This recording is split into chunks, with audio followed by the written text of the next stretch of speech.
सर्दी के मौसम का मैं हमेशा इंतज़ार करती हूँ। ये अलग बात है कि मुझे सर्दियाँ ज़्यादा पसंद नहीं है क्योंकि मुझे ठंड बहुत ज़्यादा लगती है, लेकिन 2 काम करना मुझे बहुत पसंद है। एक तो मज़े-मज़े के किचन में खाने बनाना और दूसरा गार्डनिंग करना, क्योंकि गार्डनिंग का शौक तो मुझे बचपन से ही है।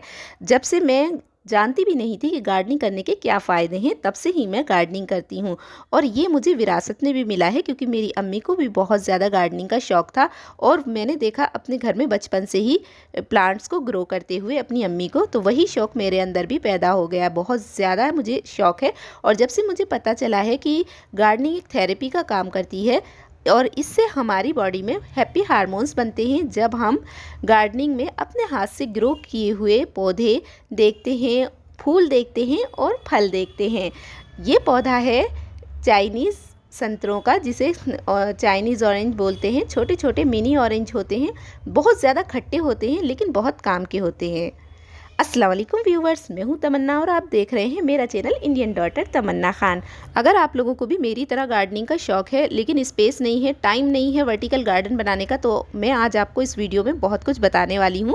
दूसरा, ये सबसे पहले मैं आपको ये लौकी का प्लांट दिखाना चाहती हूँ। आपको याद होगा मैंने एक वीडियो में इसको शिफ्ट करते हुए दिखाया था। बहुत छोटा सा बीज से ग्रो किया था मैंने एक छोटा सा प्लांट और उसको मैंने इसमें शिफ्ट किया। ये लौकी की बेल है और अब 5.5 से 6 फीट ऊंची हो गई है। देखिए, मैंने एक डंडे के सहारे इसको बांध दिया है और पहले इसमें मेल फ्लावरिंग हुई थी, उसमें कोई फल नहीं निकलता है। बाद में एक फीमेल फ्लावरिंग हुई इसमें, क्योंकि मेरे गार्डन में अच्छे से पॉलिनेशन हो जाता है तो मुझे कोई दिक्कत भी नहीं हुई और अपने आप से ही ये देखिए छोटी सी लौकी वाला फूल भी निकल आया है। फ्लावर अभी खिला नहीं है लेकिन आप देख सकते हैं कि पीछे जो छोटी सी लौकी दिख रही है ना, तो ये ज़रूर आगे चल के बड़ी लौकी में कन्वर्ट हो जाएगी। तो इसके लिए मैंने क्या क्या किया है ये मैं आगे आपके साथ शेयर करती रहूँगी, क्योंकि मैंने कहा था आपको कि जब इसमें लौकी आएगी लौकी की बेल में, तो मैं आपके साथ ज़रूर शेयर करूँगी। आपको अगर याद हो और आपने मेरी वो वीडियो देखी हो जिसमें मैंने लौकी की रिपोर्टिंग की थी, तो आप को ज़रूर याद आएगा कि ये मैंने कब लगाई थी। 1 से 1.5 महीना हो गया है इसे लगाए हुए और इसमें 2 लौकियाँ तो मुझे अभी भी दिखाई दे रही हैं। आगे चल के मैंने इसके साथ में और क्या क्या टिप्स यूज़ करने हैं वो मैं आपके साथ ज़रूर आगे शेयर करती रहूँगी। हाँ, आज मैं बात कर रही थी कि अगर हमारे पास वर्टिकल गार्डन के लिए स्पेस नहीं है, क्योंकि हम शहरों में रहते हैं और कई बार तो लोग काफ़ी फ्लैट्स वगैरह में रहते हैं तो उनके पास भी बिल्कुल जगह नहीं होती। लेकिन अगर आप भी सब्जियां उगाना चाहते हैं, ग्रो करना चाहते हैं मेरी तरह, तो आप के लिए मैं बहुत ही आसान तरीके बता रही हूँ। ये एक ग्रो बैग है, मैंने ख़रीदा नहीं, बस अल्लाह ताला ने मेरे पास कहीं से भेज दिया। कैसे आया ये एक लंबी कहानी है। दूसरा, जो घर का किचन वेस्ट होता है ना, बस वही यूज़ करती हूँ मैं, कोई स्पेशल खाद नहीं लगाती। मेरी एक बहन ने मुझसे पूछा भी था कि आप अपने प्लांट्स के लिए कौन सी खाद यूज़ करती हैं या किस तरह से केयर करती हैं। तो केयर तो मैं इनकी बहुत करती हूँ लेकिन मैं इन पर कोई भी ज़्यादा पैसे खर्च नहीं करती। किचन वेस्ट से निकलने वाला जो हमारा वेस्ट होता है वही यूज़ करती हूँ, जैसे कि फ्रूट्स के छिलके, सब्जियों के छिलके, यानी कि कच्ची चीज़ें हम यूज़ करते हैं कंपोस्ट बनाने के लिए। हमें पकी हुई चीज़ों को हम फेंक देते हैं, जैसे कि चाय के अंदर हम चाय की पत्ती तो यूज़ कर सकते हैं धो करके, लेकिन उसमें जो अदरक डालते हैं वो पकी हुई होती है और उसको हम यूज़ नहीं करते हैं। तो मैंने सारे बॉक्सेस में मिट्टी फिल कर ली है। मिट्टी की लेयर के बाद मैंने थोड़े से फ्रूट्स के छिलके, सब्जियों का वेस्ट डाल दिया था इसके अंदर और ऊपर से मिट्टी डाल दी और मेरे सारे ये बॉक्सेस बनकर तैयार हैं। अलग से मुझे कंपोस्ट लगाने की ज़रूरत नहीं है। मैंने 2 डिब्बे और बनाए हुए हैं, उसमें भी मैं अलग से जो किचन वेस्ट बचता है डेली में, तो वो मैं उसमें डालती रहती हूँ और अच्छा सा कंपोस्ट बन जाता है। और अब बारी है बीज लगाने की। तो ये पालक के बीज हैं, मैंने मार्केट से मंगाए थे, और कुछ और बीज भी हैं जैसे कि ये लौकी के बीज हैं जिन्हें मैं अभी नहीं बोने वाली हूँ, और कुछ बीज ये भी हैं लेकिन इनका मुझे पता नहीं चल पा रहा है ये कौन से बीज हैं, इनको मैंने लेबल नहीं किया था। बाकी वैसे मैं पहचान भी लेती हूँ बीजों को काफ़ी। देखिए, ये मूली के बीज है और ये सेम के बीज हैं। किसी ने अपने घर में सेम उगाई थी और उनकी 2 सेम की फलियाँ जब पक गई थी तो उसके बीज उन्होंने मुझे दे दिए थे, लेकिन सेम के बीज मैंने इसलिए नहीं लगाए क्योंकि ये काफ़ी स्पेस लेंगे। अब बारी आती है जो हमने मिट्टी फिल की है उसमें बीज लगाने की। तो ये थोड़ा बड़ा है तो इसलिए मैं इसमें पालक ग्रो करने वाली हूँ।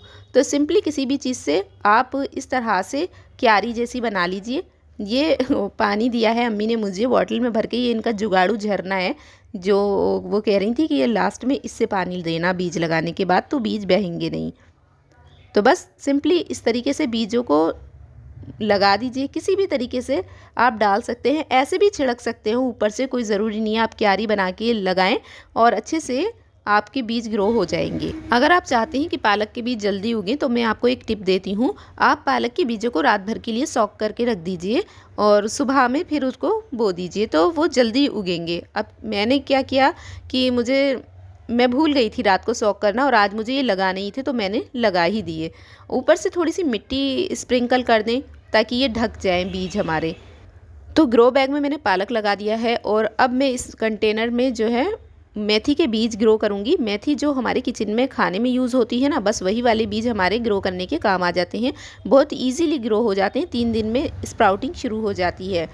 इसी तरह से आप धनिया को बीच में से 2 टुकड़े करके क्रश करके डाल दें तो वो भी अच्छे से ग्रो हो जाता है। धनिया भी मैंने ग्रो किया हुआ है, टमाटर भी ग्रो किए हुए हैं। टमाटर के बीज जो होते हैं, जो हम टमाटर कट करते हैं उसमें से निकलने वाले बीजों को डालकर हम टमाटर भी ग्रो कर सकते हैं। तो बस हमारे सारे कंटेनर्स रेडी हो गए थे।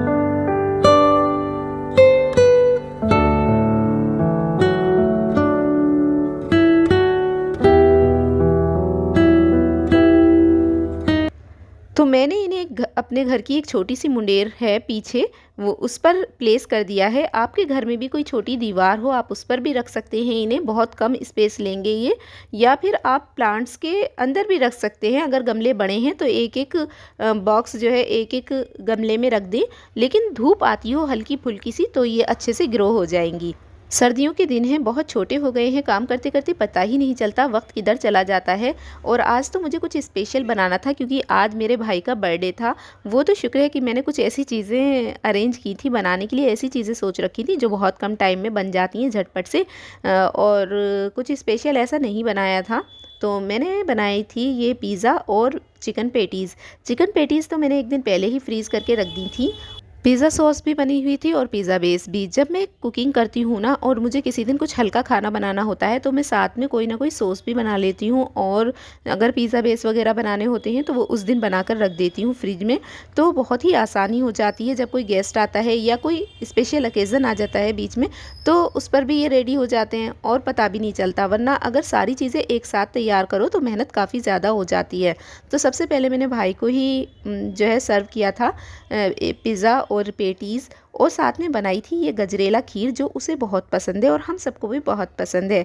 और हम इस सीज़न में इसे काफ़ी बनाकर खाते हैं, बहुत ही मज़े की लगती है। गाजर की खीर होती है, बहुत टेस्टी होती है। इसकी रेसिपी भी मैं जल्दी शेयर करूँगी। अम्मी और भाई को देने के बाद हमने अपने लिए भी पिज़्ज़ा बनाया था, सिद्रा और मैंने अपने लिए, दोनों के लिए। तो बस वही बेस जो मैंने घर पर रेडी किया था वो, उसके ऊपर मैंने घर की बनी हुई सॉस लगाई थी, पिज़्ज़ा सॉस, और जो वेजीज़ घर में रखी हुई थी जैसे शिमला मिर्च, टमाटर और अनियन, वो ऐड कर दी थी। ऊपर से बहुत सारी मोज़रेला चीज़ डाली थी और थोड़ी सी चिली फ्लेक्स स्प्रिंकल कर दिए थे। अगर आपके पास कोई सीजनिंग नहीं है या मिक्स हर्ब नहीं है तो आपको मैं एक टिप देती हूँ। आज सबके घर में तुलसी का पौधा होता है ज़्यादातर लोगों के, तो आप उसकी पत्तियों को सुखा लीजिए। उसके साथ थोड़ी सी सूखी मेथी, यानी कि जो पत्ती वाली मेथी होती है वो ऐड कर दीजिए थोड़े से, और पत्तों को ड्राई रोस्ट करके आप उसका हाथ से क्रश करेंगे ना, बिल्कुल पाउडर जैसा बन जाएगा। वो आप इस पर स्प्रिंकल कर दीजिए पिज़्ज़ा पर, बहुत अच्छा टेस्ट आता है। और ये जो चिकन पेटीज़ हैं ये भी मैंने घर में बनाई थी, तो ये बहुत ईजी होती हैं, बहुत ही मज़े की लगती हैं। अगर आप फ्रीज़ करके रख लेंगे ना तो 10-15 दिन ख़राब नहीं होगी। तो फ्रेंड्स, आज का वीडियो आपको कैसा लगा? अच्छा लगा है तो एक लाइक कर दें, शेयर करें और चैनल को सब्सक्राइब कर लें। मिलते हैं एक नए वीडियो के साथ, तब तक के लिए अल्लाह हाफ़िज़।